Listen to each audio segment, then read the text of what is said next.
Las primeras semanas de cautiverio estuvieron llenas de tensión, silencio y miradas cautelosas mientras cientos de prisioneros de guerra japoneses eran procesados a través de las puertas de alambre de púas del campo estadounidense. La mayoría llegó con uniformes andrajosos, sudor y suciedad incrustados en la tela tras meses de batalla y rendición. Las largas marchas, el polvo interminable de los caminos de la isla y el calor tropical implacable habían dejado sus cuerpos exhaustos, pero nada los había preparado para la extrañeza que les esperaba en el interior. Tras el registro, los controles médicos y la distribución de suministros básicos, fueron conducidos a un gran edificio de madera con tuberías que corrían por encima. El sitio web los dejó a muchos paralizados. La estructura no se parecía a nada que hubieran visto en el Pacífico. Filas anchas de boquillas sobresalían de los tubos metálicos, cada una con un desagüe debajo. Los guardias estadounidenses, rápidos y eficientes, les indicaron que se desnudaran y se pusieran en fila.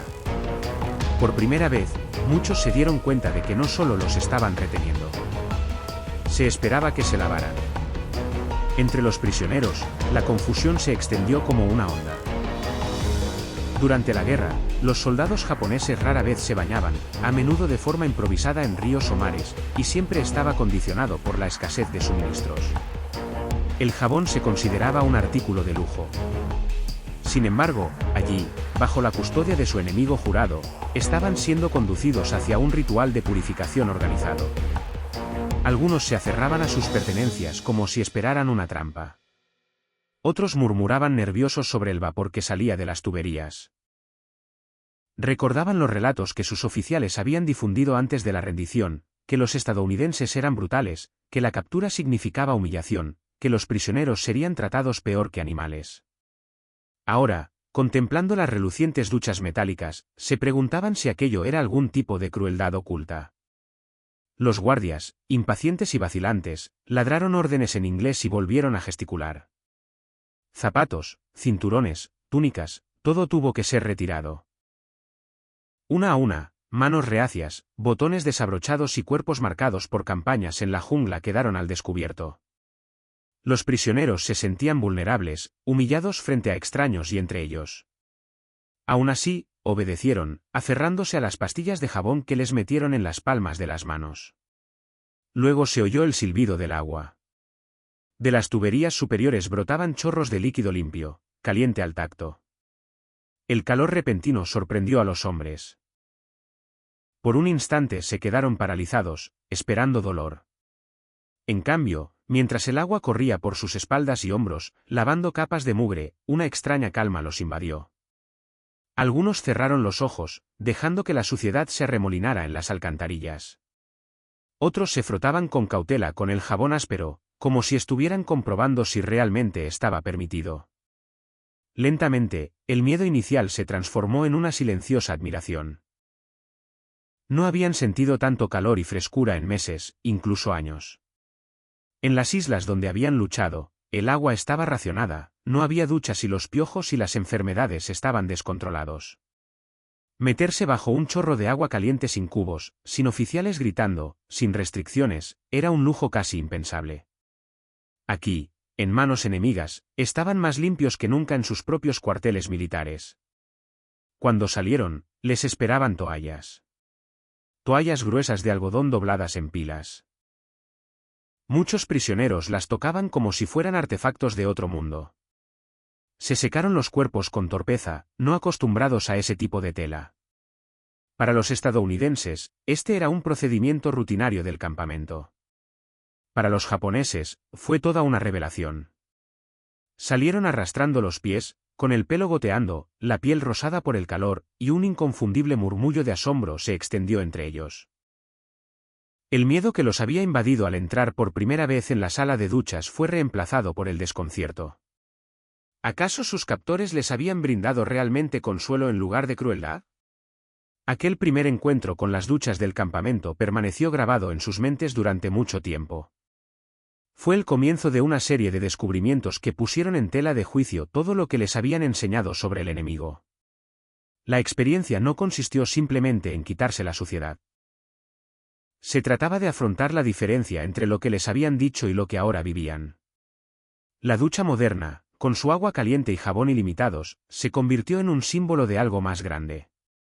La constatación de que el cautiverio podría no significar degradación, sino una visión inesperada del modo de vida de otra civilización.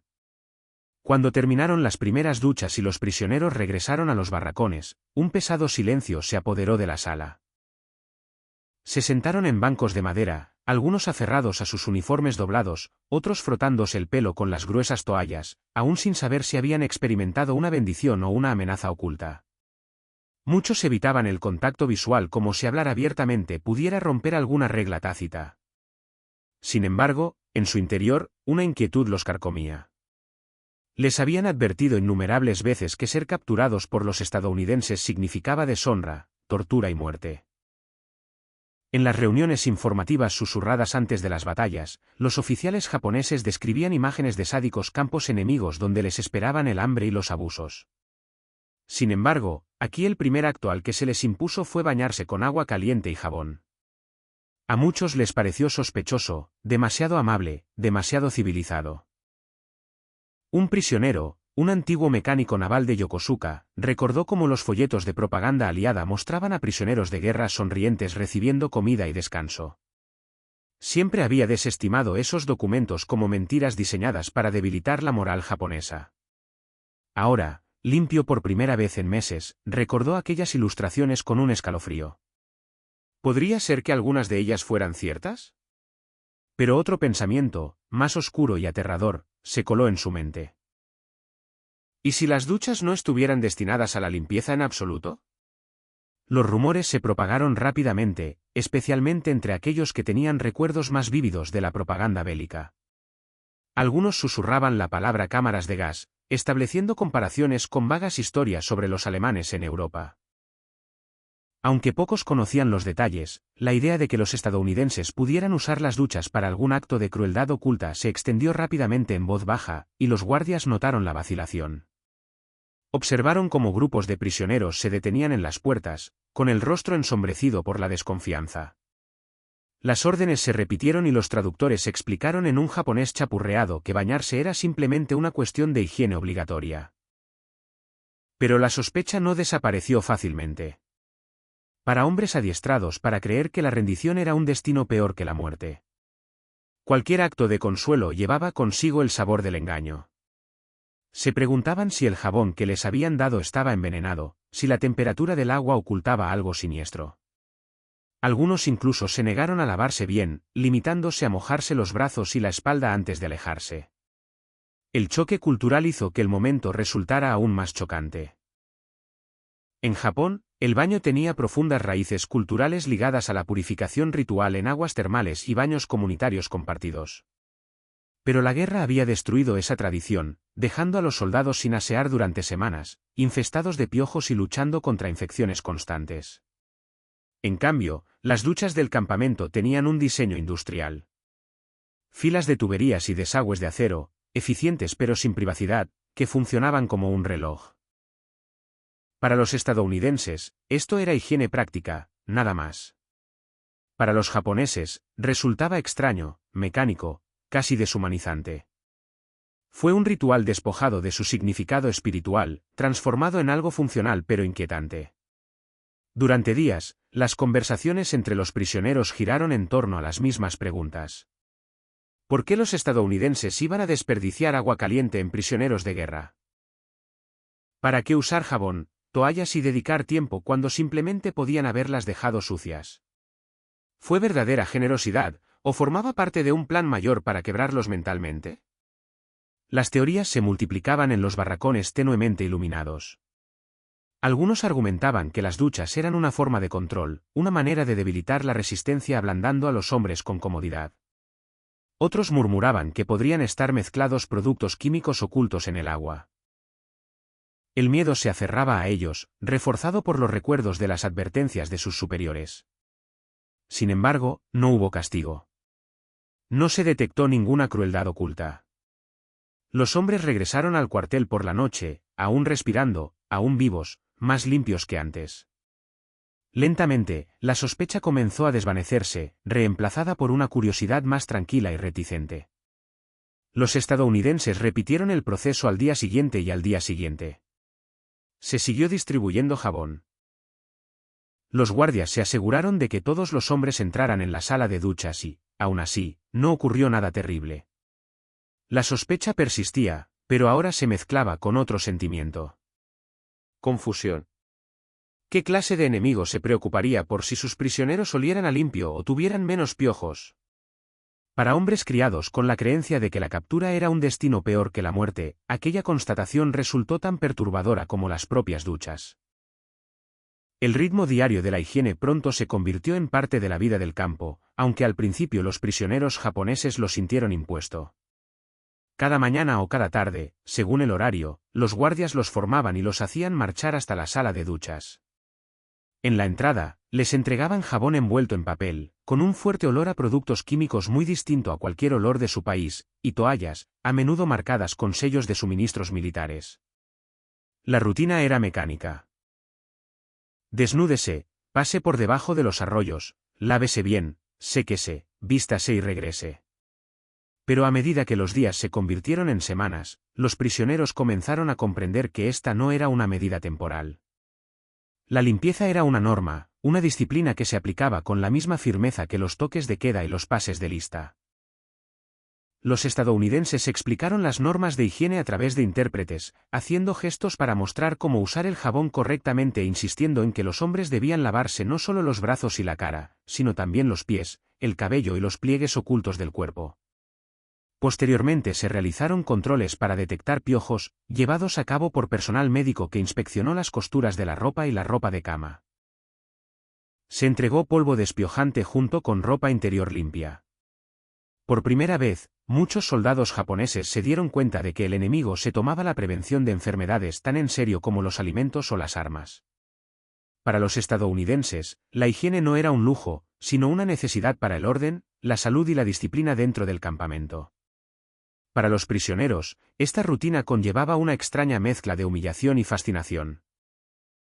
Por un lado, se les despojaba de su individualidad, se les obligaba a lavarse a la orden como escolares. Por otro lado, descubrieron que una vida libre de picazón constante, llagas y heridas infectadas era sorprendentemente tolerable. Un cabo que había luchado en el canal de Guadal recordaba semanas en las que su unidad se bañaba solo una vez en arroyos fangosos, mientras que las úlceras tropicales se propagaban entre sus camaradas. Por el contrario, tras apenas unas semanas de duchas forzadas, las llagas en sus piernas comenzaron a cicatrizar y la tos crónica que lo aquejaba desapareció. Fue una mejora silenciosa e innegable, una ironía que le carcomía el orgullo. Las barreras lingüísticas provocaron una confusión interminable al principio. Muchos prisioneros no entendían cuando los guardias les gritaban que se lavaran el pelo o se restregaran los pies, así que hacían lo mínimo indispensable. Cuando intentaban saltarse pasos, se veían obligados a retroceder bajo los chorros, observando con impaciencia hasta que el jabón hacía espuma correctamente. Algunos se resintieron por la interferencia, murmurando que era degradante. Sin embargo, incluso en su resistencia, no pudieron negar los resultados.